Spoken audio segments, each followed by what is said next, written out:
I like to cha-cha, hey. I like to cha-cha, hey.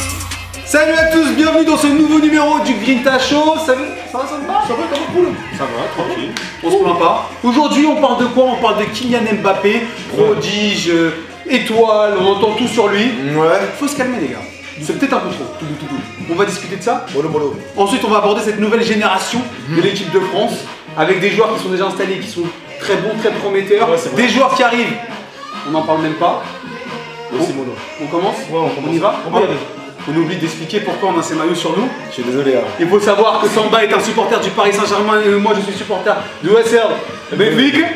Et qu'après un pari perdu lors du dernier numéro, ouais, on a tous les deux perdus donc. Voilà. On assume, hein. On se retrouve comme des idiots pour pas dire autre chose. Vraiment comme un idiot. On y va, on commence? Ouais, on y va. C'est parti, premier débat. C'est parti. Premier débat du jour. Kylian Mbappé qui fait une saison extraordinaire déjà. Ouais.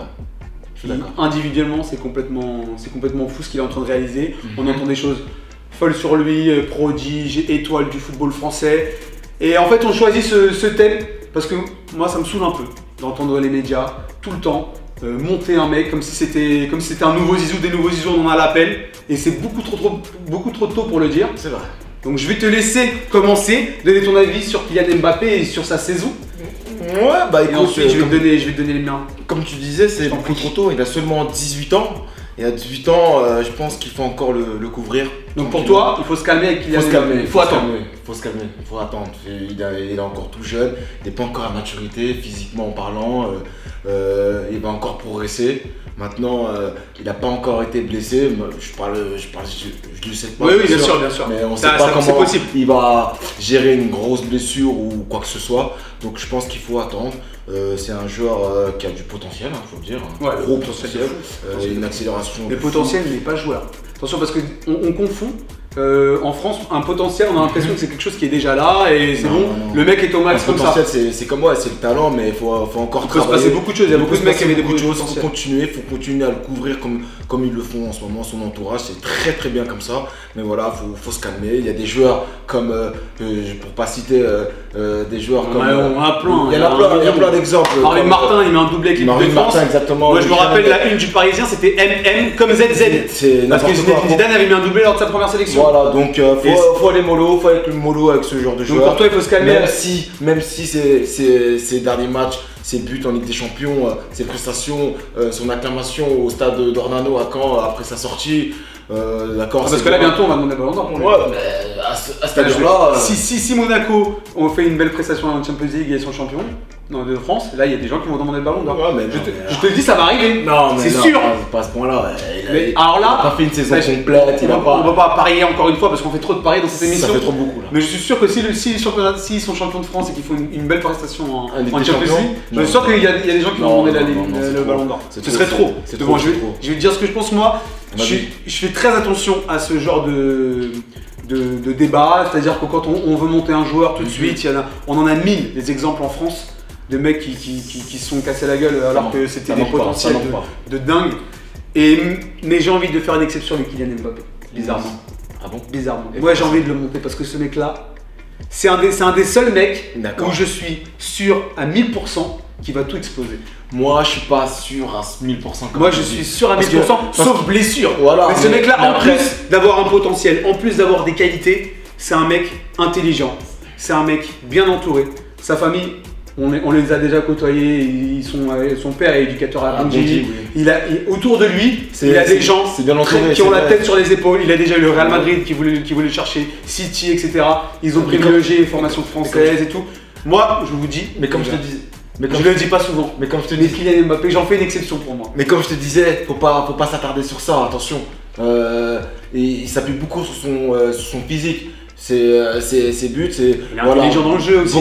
Beaucoup de vitesse, beaucoup d'accélération. Tout ça c'est physique. Il y a des dribbles, mais c'est des dribbles qui sont avec la vitesse. C'est pas un joueur qui peut te faire la différence. Oui, bien sûr. Donc voilà, c'est pour ça que je lui dis il est dépendant d'un pépin physique. Ouais, voilà. S'il y a un pépin physique. Oui, après bien sûr. Moi je te dis sauf blessure. Voilà. À part blessure, pour moi il va tout exploser. On sait pas après, voilà, faut continuer à l'entourer avant pour bien le préparer, que ça devienne un vrai bonhomme. Et ensuite, là, on verra, on pourra dire que Moi, comment, si c'est mon vraiment argument principal, c'est aussi que Leonardo Jardim, il l'a protégé au début, il l'a pas mis tout de suite. c'est vrai.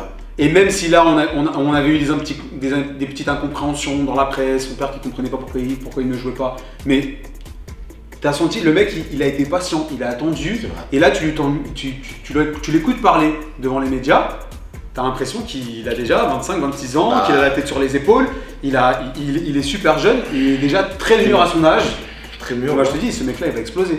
Oui, mais après, voilà, comme je te dis. Après, bien sûr, à part blessure. Ça a été bien géré, donc voilà, maintenant qu'il faut que ça continue comme ça pour pas que. En tout cas, on ait lui de souhaite le mauvaises meilleur. surprises. Moi, j'y crois. Moi aussi, j'y crois, mais pas tout de suite, tranquillement. Prenons On le passe au jeu. Un nouveau jeu aujourd'hui temps. Ah bon? que nous a préparé Marc. T'es prête? Bah Je écoute, t'ai dit bien que t'es prête. t'es prêt là, Parce que les PC, t'aimes bien ça. je vais te boire. C'est parti pour ce jeu et cette fois-ci, je ne vais pas perdre. Je l'annonce avant. J'annonce avant parce que là, il fait trop le mec. Comme d'habitude. On va le calmer. Non, d'habitude, je l'annonce pas. Là, je me sens bien. D'habitude, je suis un peu tendu. Mais là, c'est bon. Là, on va le faire. Je suis très relax, jamais. C'est vrai qu'avec ton maillot un peu lourd, là, tu risques de perdre cette fois-ci. Bon, ce jeu, c'est quoi? C'est ça. C'est le jeu des sélectionneurs. On nous donne une sélection, une année, et on va deviner qui était le sélectionneur qui la dirigeait. D'accord, ok, Tout simplement. Allez, c'est parti. Italie, Coupe du Monde 2006. Capello. Marcelo Lippi. Boum, boum, boum, boum. Son bam, bam, bam, bam, bam, bam, bam, bam. Allez, deuxième, vas-y, enchaîne. J'ai l'impression. Vas-y. Brésil, Coupe du Monde 98. Donc, Zagallo. Oh oui. Non mais, je l'avais au bout des lèvres. Zagallo, un partout. Au bout des lèvres. Ouais, bah ouais. C'est vrai. Bon, et le troisième déjà décisif, celui qui gagne ce point l'emporte. Vas-y, troisième sélectionneur. Allemagne, Coupe du Monde 2006. Joachim Löw. Klinsmann. Jürgen Klinsmann. Vite. Oh là là. C'est bon, c'est terminé. On revient. Ça va, c'est bon. Non, c'est parce que c'est le maillot trop lourd. J'arrive pas, c'est trop. Tu vois, il y a des étoiles. Il y a des étoiles. Ici, il n'y a pas d'étoiles. Moi, je suis léger comme une plume. C'était facile, ça va, Ouais, je te les donnais. Arrête, t'es Je te les donnais, gros, je te les donnais. Une victoire enfin. Bravo. Mais maintenant, on reste sur ça. Je vais enchaîner que des victoires. Oh. Attention, Ok.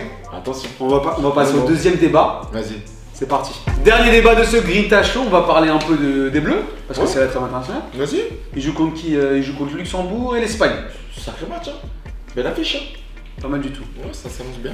Et on va parler de cette génération de l'équipe de France qui est très prometteuse. Ouais. Et on se pose la question, est-ce que ce n'est pas la plus prometteuse du monde? Parce qu'il y a des noms vraiment pas mal, t'en as noté quelques-uns. Ouais, c'est vrai. Qu'est-ce que t'en dis-nous quelques noms là. Je sais pas, moi. Dembélé, Mbappé. Par exemple. Rabiot. Mbappé qui est même pas appelé. Ah si, il a appelé, bien sûr, il a appelé. Rabiot, Umtiti, Bakayoko, le dernier revenant.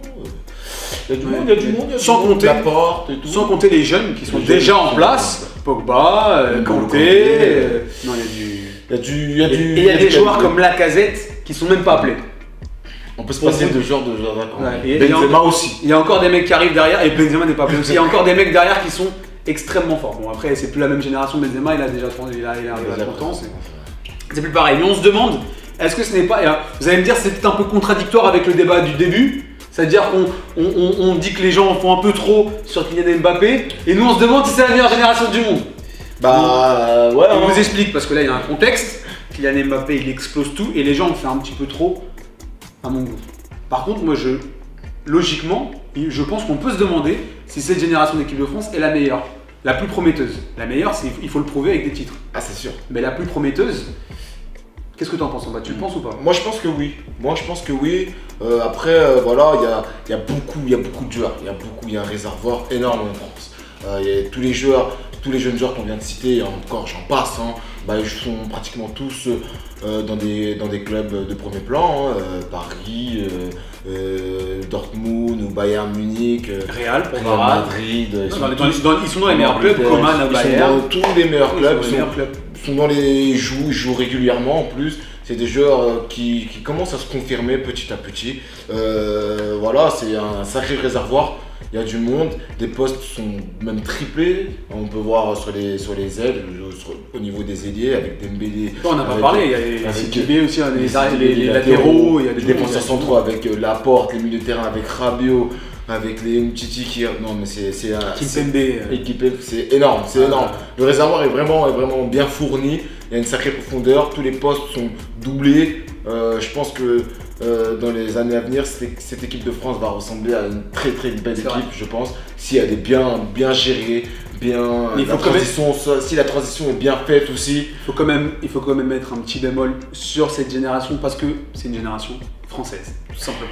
Les joueurs français sont des joueurs qui peuvent déraper à n'importe quel moment. Ouais, bah oui, Vous avez vu effectivement. tous les joueurs qui étaient censés vrai. devenir, c'est un peu lié au premier débat, tous les joueurs qui devaient faire monts et merveilles et qui au final n'ont rien Ça fait fait. référence à la génération 87. Il y en a plein, bah, par exemple. Bah voilà. Par exemple, qui Exactement. n'ont rien fait, que ce soit en sélection ou en club, parce qu'en 87, les générations 87, il y en a qui ont été bons en club et qui ont rien fait en sélection. C'est ça. Après, là, moi, il y a des joueurs qui, encore moins que cette génération, ils peuvent disparaître. Tu vois, et donc, pour moi, c'est le seul bémol. Parce que si tu regardes dans les autres sélections, il y a des trous générationnels que tu vois en Angleterre. Il y a les seuls pays qui arrivent qui pourraient un peu jouer, ce seraient les Allemands. La Belgique aussi, attention. La Belgique, et encore les jeunes, on les connaît pas trop encore. Ils Oui, sont mais pas. il y a- Ça y est, c'est les Attention, Belges, la Belgique, ils sont déjà installés, ils sont déjà plus Il y a vieux. quand même encore du monde, attention, il y a un sacré réservoir. Mais pas autant que la France. Mais pas autant que la France. C'est un plus grand. Il y a les Argentins qui sont toujours là, mais ils sont pas bons à tous les postes. C'est vrai, Il manque beaucoup de joueurs en défense, alors que en France, c'est partout. c'est partout. Et en plus de ça, ces joueurs-là, ils s'exportent à l'étranger, ils s'imposent à l'étranger. Ça forge un peu le caractère. C'est très bien qu'ils jouent un peu partout en Europe, en France, en Italie, en Allemagne, en Espagne. Ils s'imposent partout, c'est important parce que voilà, c'est comme ça qu'on apprend, qu'on progresse, qu'on mûrit. Et pour le futur, je pense que cette équipe de France va nous donner présente. quelques. C'est vrai que le trou de résultats qu'on a connu entre 2006 et avec 2010, etc. Ah, c'est vrai que c'était. Je pense que la France ne va pas le connaître sauf si elle a un coach en carton ou qu'il y a des choses Voilà, qui se maintenant, passent.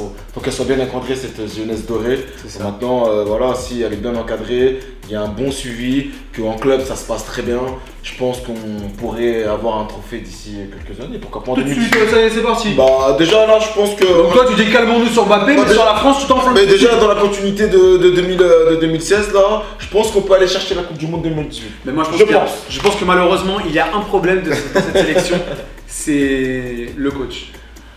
Mais on en parlera dans un autre débat. Ouais, si tu veux. mais- C'est pas le sujet du jour.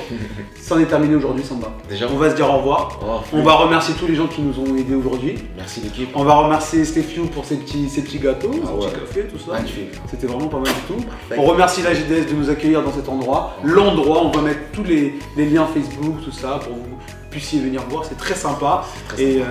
à la prochaine. À la prochaine. Au revoir. Ciao, ciao.